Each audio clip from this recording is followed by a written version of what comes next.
করতে। এবার যেহেতু কারুন একজন আলেম, কারুন তো বসতে আর বাকি নাই, আমি আল্লাহর নবীর সঙ্গে বেয়াদবি করেছি, আমার তো কোনো ছাড় নাই, আমার তো আল্লাহর গজবই ধরছে। এবং গজব যেহেতু ধরছে, এখন তওবার আর সময় নাই, আমার তো ধ্বংস অনিবার্য। এবার মরণ কামড় একটা দিয়ে যায়। এবার আল্লাহর নবী হযরত মূসা আলাইহিস সালামকে ডাক দিয়ে বলতেছে, ও মূসা, আল্লাহ আমার এরকম আমি কিছু সম্পদ বানাইছিলাম, এই সম্পদের প্রতি তোমার লোভ জাগছে আর তোমার আল্লাহরও লোভ জেগেছে। আমার এই ধ্বংসকৃত সম্পদ তুমি নিয়ে নিবা, নাও, খাও, জনমের খাওয়া খাও।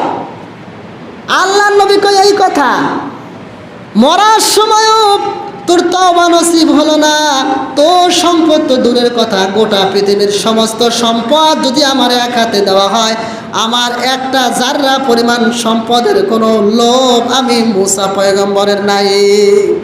যা, তোর সম্পদ আমার লাগবে না। জমিন ওরে ডাবাইতে থাক, ঢুকাইতে থাক জমিনের মধ্যে। শুধু তাই নয়, যত রকমের যত সম্পদ আছে, যা কিছু আছে, এই সম্পদগুলা নিয়ে তারপরে মাটির মধ্যে চলে যা। হুকুম পাওয়ার সাথে সাথে যত গোডাউন ছিল, যত দোকান ছিল, ব্যবসা প্রতিষ্ঠান ছিল, বাড়ি গাড়ি ছিল, অট্টালিকা ছিল, যত ধনভাণ্ডার যা কিছু ছিল, সব কিছু মাটির মধ্যে ডুবে গেছে। কারুনও চলে গেছে মাটির মধ্যে, সম্পদগুলাও মাটির মধ্যে চলে গেছে। ওই যে গেছে তো গেছে, কারণের কোনো সম্পদ একটা কানা করেও পৃথিবীর কোনো মানুষ ভোগ করতে পারে নাই। এই কারুনের কথা আল্লাহ রাব্বুল আলামিন কোরআনের মধ্যে অনেকবার উচ্চারণ করেছেন।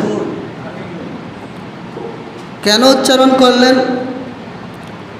আমরা সকলেই কারুনের প্রতি একটা ঘৃণা আমরা রাখি অন্তরের মধ্যে। অনেকে বিশ্বাস করে কারুন একজন কাফের, কিন্তু আসলেই না, কারুন কাফের ছিল না, মুশরিক ছিল না। কারুন একজন মুসলমান ছিল। পৃথিবীর মধ্যে কারুনের চাইতে শ্রেষ্ঠ সম্পদশালী ধনাঢ্য ব্যক্তি দুনিয়াতে আর কেউ আসবে না। আল্লাহ রাব্বুল আলামিন কারুনের ধন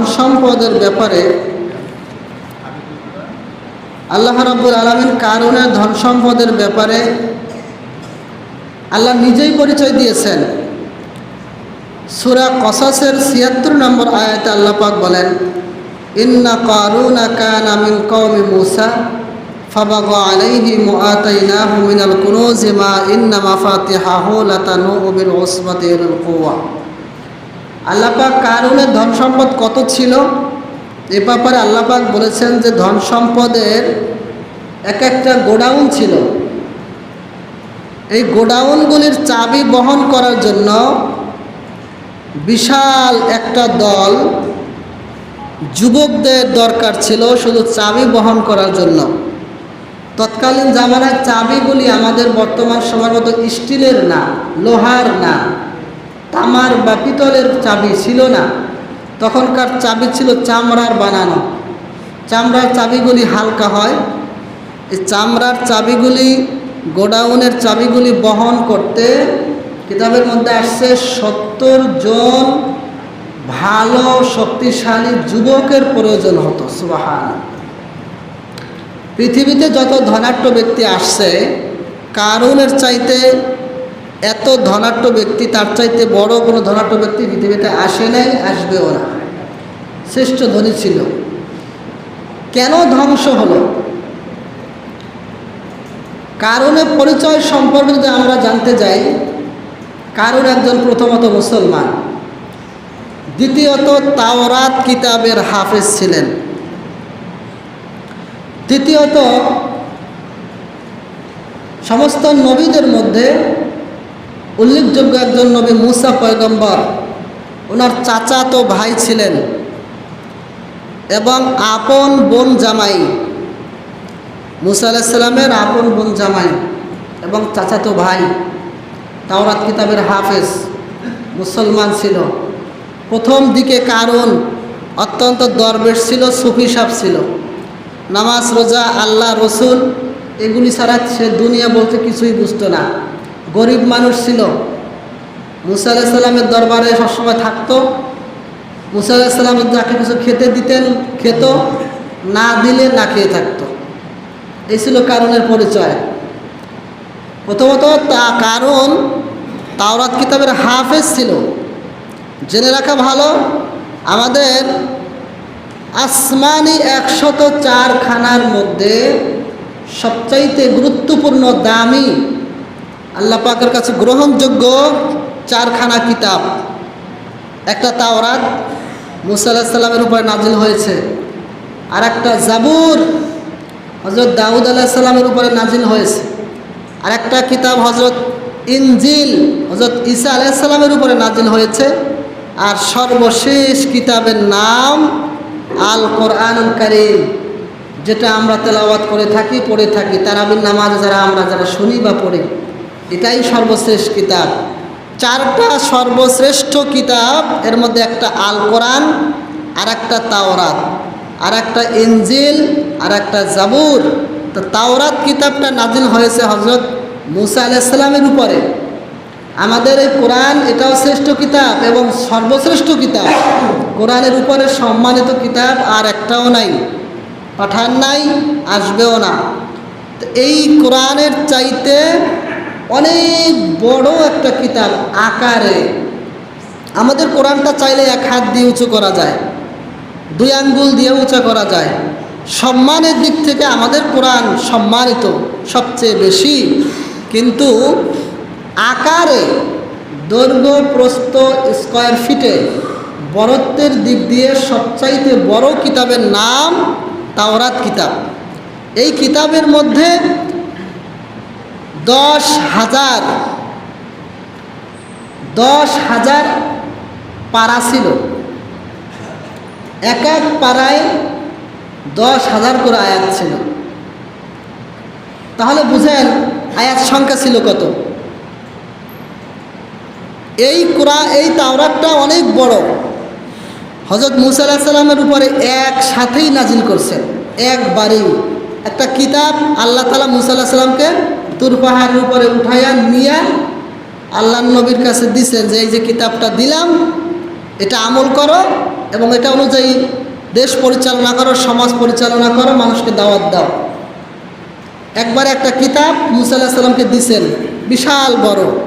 এই কিতাবটা বহন করতে 70 জন যুবকের প্রয়োজন হইতো, শক্তিশালী 70 জন যুবক লাগতো একটা কিতাব বহন করতে।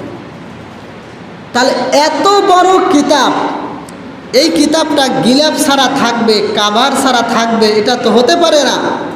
আল্লাহ সুবহানাহু ওয়া তাআলা হযরত মুসা আলাইহিস সালামকে বললেন, মুসা তুমি আমার এই কিতাবটাকে গিলাফ লাগাও, পোশাক পরাও, কাপড় পরাও। মুসা আলাইহিস সালাম বললেন যে আল্লাহ, আমি গরিব মানুষ, এত বড় একটা কিতাবের গিলাফ আমি পাবো কই, আর কি দিয়ে বা বানাবো আপনি বলেন। মুসা আলাইহিস সালামকে আল্লাহ পাক বলেন যে মুসা, স্বর্ণ দিয়া এই এত বড় কিতাবের গিলাফ বানাও। কি দিয়া? স্বর্ণ দিয়া। আল্লাহ, আমি এত স্বর্ণ পাবো কোথায়? আমার সকালে খাইলে দুপুরে না খাইয়ে থাকা লাগে, তো এত স্বর্ণ আমি পাবো কোথায়? বলে আমি ব্যবস্থা করে দিতেছি। আল্লাহ রাব্বুল আলামিন জান্নাত থেকে একটা কোষ্ঠী পাথরের ব্যবস্থা করে দিলেন। আমাদের ইতিহাসের মধ্যে কোষ্ঠী পাথর সম্পর্কে আমরা জেনেছি, আমরা শুনি কোষ্ঠী পাথর এমন একটা পাথর, যেই পাথরের এত ক্ষমতা, পাথরের সাথে অন্য কোনো পাথর ছোঁয়া লাগালে সাথে সাথে অন্য পাথরটা স্বর্ণে রূপান্তরিত হয়ে যায়। মুসা, তোমাকে এই পাথরটা দিলাম, পাথরটা কোনো পাথরের সাথে যদি তুমি লাগাও, এই পাথরটা সঙ্গে সঙ্গে স্বর্ণে রূপান্তরিত হয়ে যাবে। হযরত মুসা আলাইহিস সালাতু ওয়াস সালাম পাথরটা হাতে নিলেন, হাতে নিয়ে কারুন, এই কারুনকে হযরত মুসা আলাইহিস সালাম আপন বোন জামাই এবং বিশ্বস্ত লোক এবং এই তাওরাত কিতাবের হাফেজ, আল কোরআনুল কারীমের হাফেজের সংখ্যা আসমানে যত কিতাব ছিল সবচাইতে বেশি। আল কোরআনের হাফেজের সংখ্যা সবচাইতে বেশি। বর্তমান পৃথিবীতে কোটি কোটি হাফেজ আছে এবং আমাদের এই ছোট্ট বাংলাদেশে লক্ষ লক্ষ হাফেজে কোরআন আছে, কিন্তু এত বেশি কোনো আসমানি কিতাবের হাফেজ কখনোই ছিল না যত বেশি হাফেজ এই কোরআনের হাফেজ পাওয়া যায়। কিন্তু তাওরাতের হাফেজ ছিল মাত্র 3 জন। 1 নম্বরে হাফেজ হযরত মূসা, 2 নম্বরে হাফেজ হযরত মূসা আলাইহিস সালামের ভাই, উনিও ছিলেন নবী, হযরত হারুন আলাইহিস সালাম, উনিও নবী, উনিও হাফেজ ছিলেন। 3 নম্বরে হাফেজ ছিল কারুন, আপন চাচাতো ভাই এবং বোন জামাই। মেয়ের ভাই হলো নবী, নবীর বোনকে যার সঙ্গে দিবে তার মানটা ও সম্মান শিক্ষা দীক্ষা তো ওই রকমই হতে হবে নাকি বলেন? নবীর বোন বলে কথা, সবসময় মূসা আলাইহিস সালামের সাথে থাকে, বিশ্বস্ত লোক, নামাজি মানুষ, সুফি সাহেব, দরবেশ, কোনো উল্টা পাল্টা কাজের মধ্যে নাই, আরও তাওরাতের হাফেজ। এই জন্য এই কারুন আবার অন্যদিকে ছিল একজন স্বর্ণকার, স্বর্ণ দিয়া কোনো কিছু বানানোর অভিজ্ঞতা কারুনের ছিল। এই জন্য এই কষ্টি পাথরটা কারুনের হাতের মধ্যে দিয়া হযরত মূসা আলাইহিস সালাম বলেন, কারুন রে, একটা পাথর দিলাম, এই পাথরটা দিয়া তুমি যে কোনো পাথরের সাথে ছোঁয়া লাগালে পাথরগুলি স্বর্ণে রূপান্তরিত হয়ে যাবে। অতএব পাথরের সাথে ছোঁয়া লাগাইয়া স্বর্ণ অনেকগুলি জমা করে তারপরে আল্লাহর এই সম্মানিত কিতাব তাওরাতের কিতাবের গিলাফ তুমি লাগাবা, এই দায়িত্ব তোমার। বলে ভাইজান ঠিক আছে, কোনো অসুবিধা নাই। কারণ পাথরটা হাতে পেয়ে প্রাথমিকভাবে অন টেস্ট একটা পাথর এনে পাথরের সাথে ছোঁয়া লাগালো, ছোঁয়া লাগানোর সাথে সাথে পাথরটা স্বর্ণে রূপান্তরিত হয়ে গেল। এই ছিল কষ্টি পাথর। এবার পাথরের সাথে ছোঁয়া লাগায় স্বর্ণ হয়ে যায়, আরেকটা পাথরের সাথে ছোঁয়া লাগায় পাথরগুলি স্বর্ণ হয়ে যায়। এরকম করে করে অনেক পাথর জমা করলো কারণ, অনেক স্বর্ণ জমা করলো এবং স্বর্ণ জমা করে অল্প দিনের মধ্যে অনেক পরিশ্রম করে সুন্দর করে একটা তাওরাতের গিলাফ লাগাইলো, কাবার বানালো। এই কাবারটাকে শেষ পর্যন্ত হযরত মূসা আলাইহিস সালামের কাছে নিয়ে দেখালেন, ও ভাই মূসা, আল্লাহর নবী, আল্লাহর পয়গম্বর আমাকে আদেশ করেছিলেন স্বর্ণ দিয়ে আপনার আল্লাহর কিতাবের গিলাফ লাগাতে হবে, দেখেন হয়েছে কিনা, কেমন হয়েছে। আল্লাহর নবী দেখে বললেন, না না, অনেক সুন্দর হয়েছে, চমৎকার হয়েছে, ওয়েলকাম, থ্যাংক ইউ, ধন্যবাদ। এবার আল্লাহর নবী ওই স্বর্ণের কথা আর মনে নাই, কষ্টে পাথরের কথা আর মনে নাই। এবার মূসা আলাইহিস সালাম সাথে সাথে কষ্টে পাথরকে চায় নাই, কারণ তাকে দেয়ও নাই। এদিকে রাতের অন্ধকারে চিন্তা করে স্বর্ণ যেমন পাথরের সাথে ছোঁয়া লাগালে যেমন স্বর্ণ হয়ে যায়, আস্তে আস্তে স্বর্ণ অনেক বাড়াতে লাগলো, বাড়াতে বাড়াতে স্বর্ণের গোডাউন করতে লাগলো। আস্তে আস্তে ব্যবসা শুরু করে দিল। ব্যবসা শুরু করতে করতে এমন একটা পর্যায়ে গিয়ে পৌঁছলো, সম্পদ এমন পরিমাণে বেড়ে গেল, যেই কারণ সকালে খেলে দুপুরে খেতে পারতো না, দুপুরে খেলে রাতে খেতে পারতো না। গরিব মানুষ ছিল, সুফি সাহেব ছিল, দরবেশ ছিল, দুনিয়ার কোনো লোভ লালসার দিকে তার কোনো লোভ ছিল না।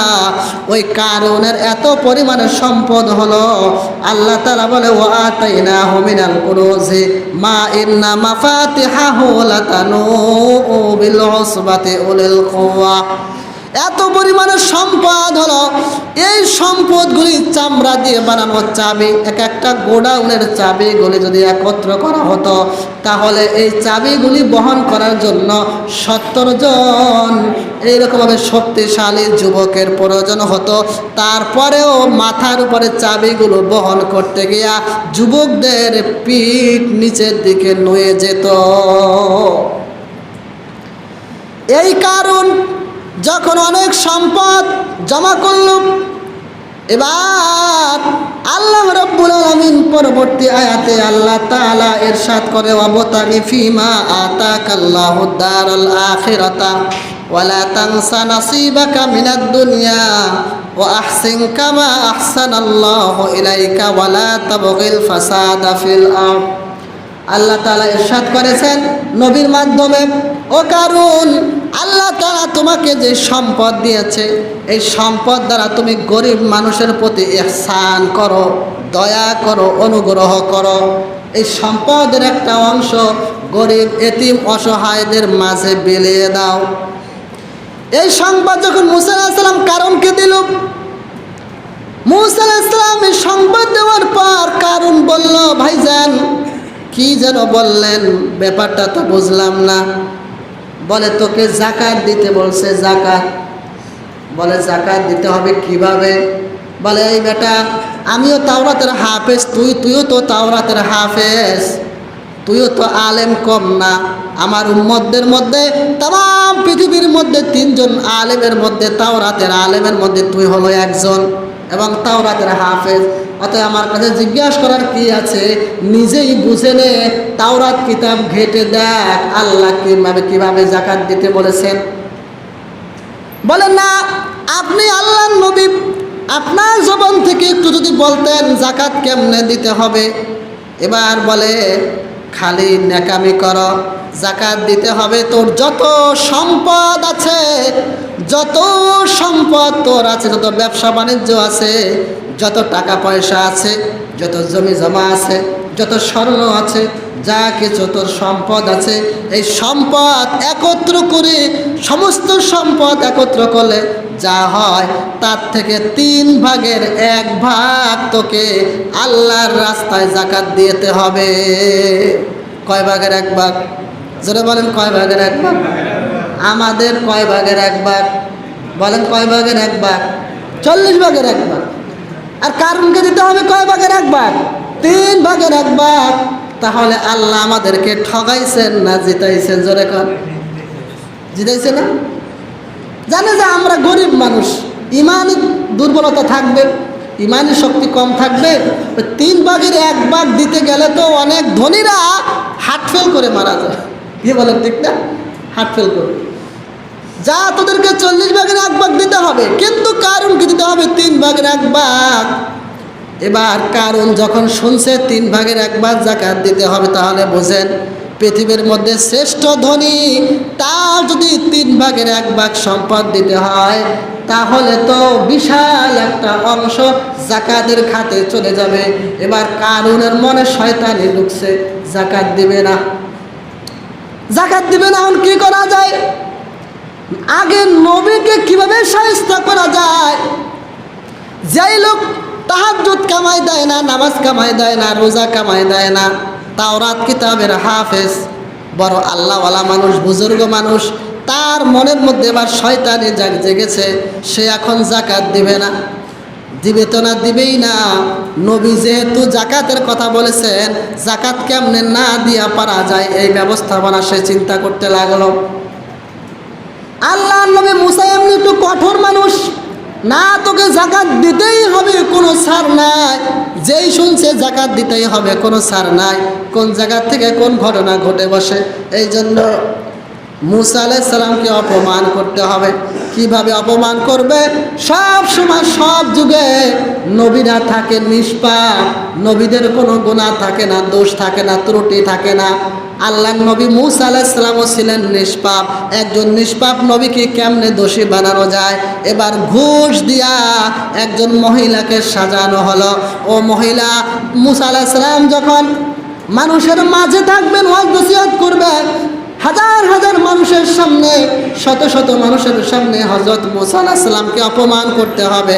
আমি যা শিখাই দেই সেই শিখানো কথাগুলা মানুষের সামনে গিয়ে বলবা। বলে ঠিক আছে। ঘুষ দিলে সব জায়গা কি হয়ে যায়, কাজগুলা সহজ হয়ে যায়, ঠিক না বেঠিক? এই ঘুষ খালি আমাদের সমাজে নতুন আসে নাই, এই ঘুষগুলা অনেক আগের থেকে আসছে। অসম্ভবকে সম্ভব করার আজব এক পদ্ধতির নাম হলো ঘুষ। এবার মহিলাকে ঘুষ দিছে, মোটা অঙ্কের পয়সা দিছে। পয়সা দিয়া মুসা আলাইহিস সালাম একটা মাঠের মধ্যে কিছু উম্মতদেরকে নিয়ে নসিহত করতেছে। কেমনে জাহান্নাম থেকে বাঁচবা, কেমনে জান্নাতে যাবা, কেমনে দুনিয়াতে শান্তি পাবা, পরকালে মুক্তি পাবা, কেমনে আল্লাহ আল্লাহ রসুলের পদাঙ্ক অনুসরণ করবা, এই দিক এইরকমভাবে দিক নির্দেশনাগুলো মুসা আলাইহিস সালাম দিতেছে বনি ইসরাঈলদেরকে। সামনে গেছে, কথা শেষ। এবার কারুন দাঁড়ায় গেছে। ভাইজান, এক মহিলা আসছে আপনার ব্যাপারে কিছু অভিযোগ করার জন্য। সব তো ছিল সাজানো নাটক। এবার বলে কি অভিযোগ বল। আমার ব্যাপারে অভিযোগ করবে এমন মানুষও আছে নাকি বলে ইসরায়েলের মধ্যে? ওই যে মহিলা, এই মহিলা দাঁড়াও, কি অভিযোগ তোমার বলো।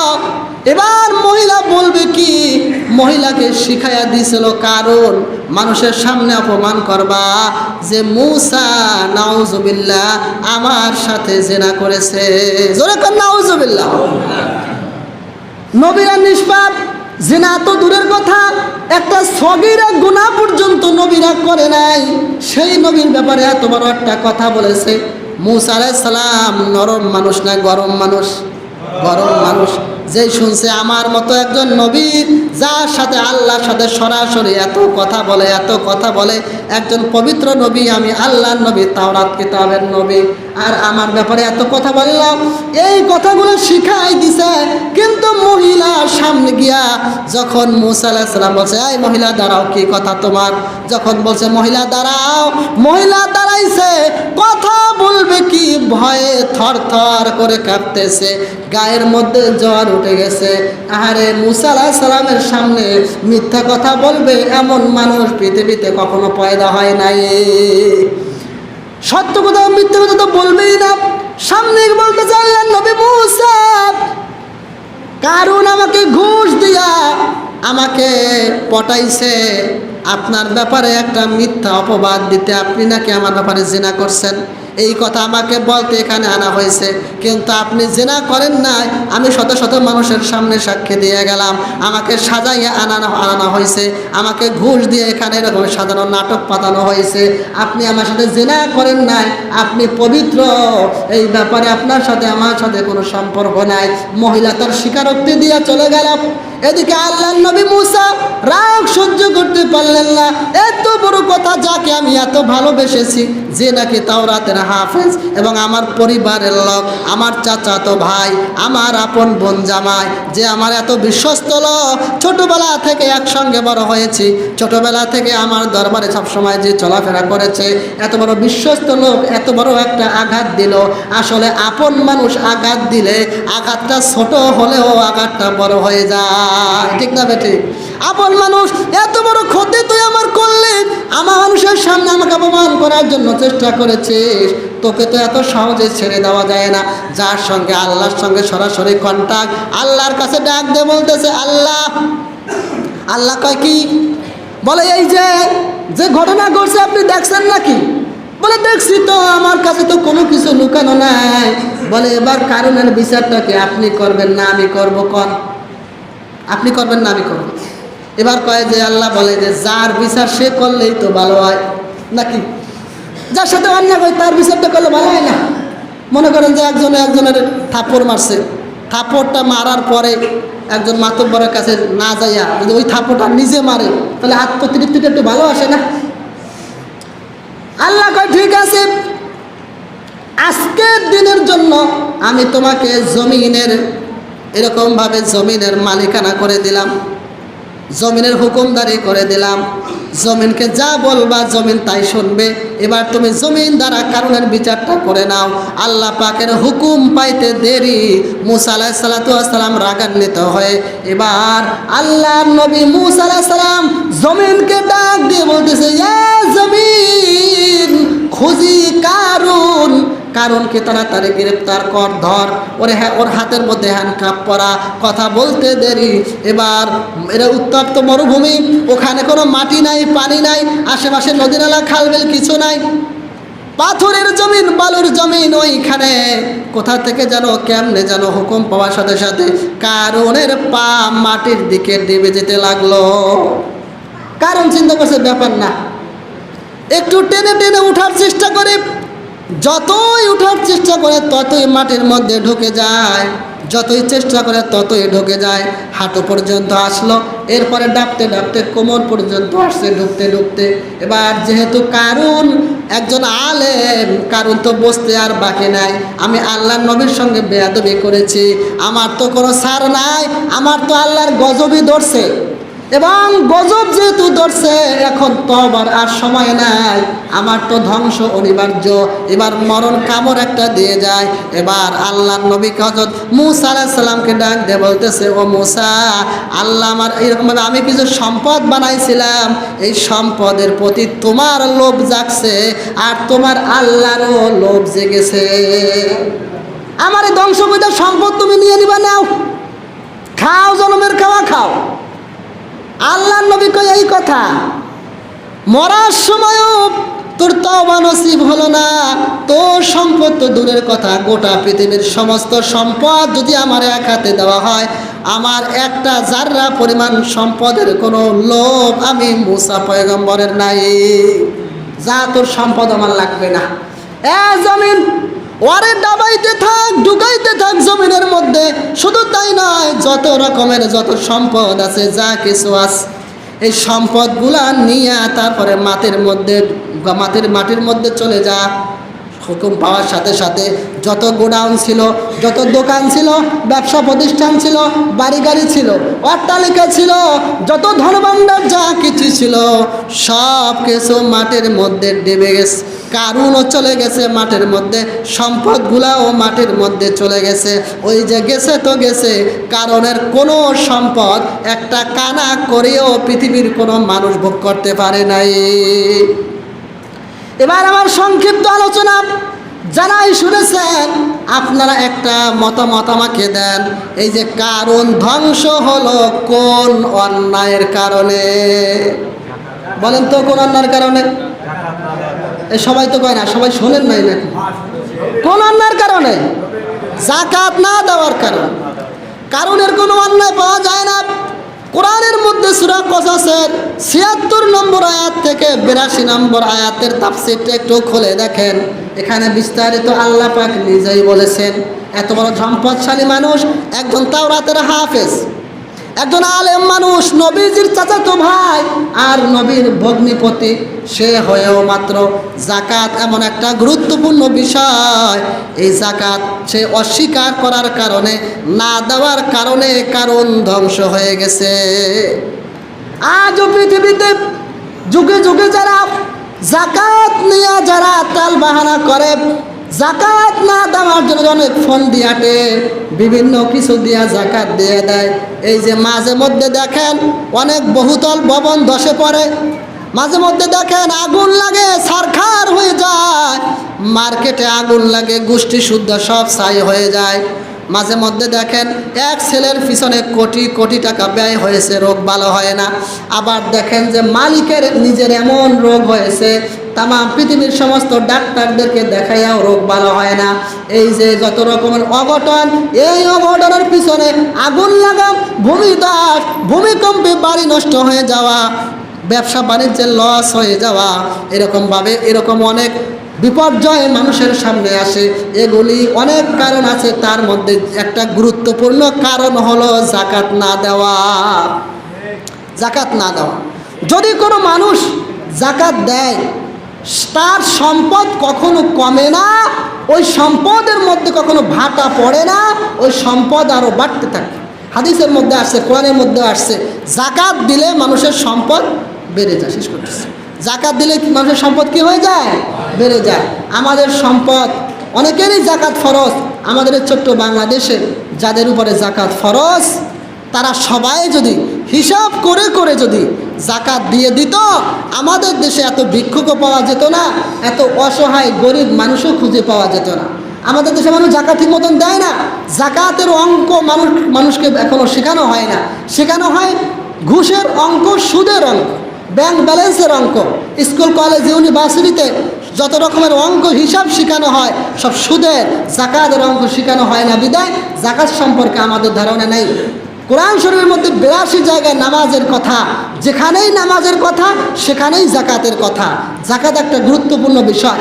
জাকাত হচ্ছে 52.5 ভরি স্বর্ণ অথবা 52.5 ভরি রূপা এর সমমূল্যের সম্পদ, টাকা পয়সা, নগদ ব্যাংক ব্যালেন্স বা স্বর্ণ রূপা মিলাইয়া যদি 52.5 ভরি রূপার সমমূল্যের দাম তার কাছে থাকে 1 বছর, তাহলে তাকে জাকাত দিতে হবে 2.5% হারে। এই জন্য আমাদের যাদের জাকাত ফরজ হয়েছে, রমজান মাসে জাকাত দিলে 70 গুণ সওয়াব। আমরা জাকাত দিয়ে দিব। অনেকে লুঙ্গি দিয়ে দেয়, গামছা দিয়ে দেয়, শাড়ি দিয়ে দেয়। লুঙ্গি গামছা শাড়ি দিয়ে জাকাত দিলে কোশ্চিনকালেও জাকাত আদায় হবে না। দোকানের সামনে লেখা থাকে এখানে জাকাতের লুঙ্গি পাওয়া যায়, এখানে জাকাতের আচ্ছা কোন কোম্পানি জাকাতের জন্য স্পেশালভাবে করা হয়েছে বলেন তো? জাকাতের জন্য আবার আলাদা লুঙ্গি আছে। ওই লুঙ্গি যাদেরকে দেয় ওই লুঙ্গি দিয়ে মশারিও হয় না, যে মশারি টানাইয়া যে মশার কামড় থেকে বাঁচবে তাও না। লাস্টে গিয়ে করবে কি, ফেলাই দেয়, আনলে 100 টাকা বিক্রি করে দেয়। 300 টাকার লুঙ্গি 100 টাকা বিক্রি করে দেয়। টাকা দিয়ে জাকাত দিবেন। সংক্ষেপ কথা, যাদের আমাদের এখানে যারা আছেন টাকা দিয়ে জাকাত দিয়ে দেবেন। আল্লাহ রাব্বুল আলামিন আমাদের সবাইকে জাকাত দেওয়ার তৌফিক দান করুক।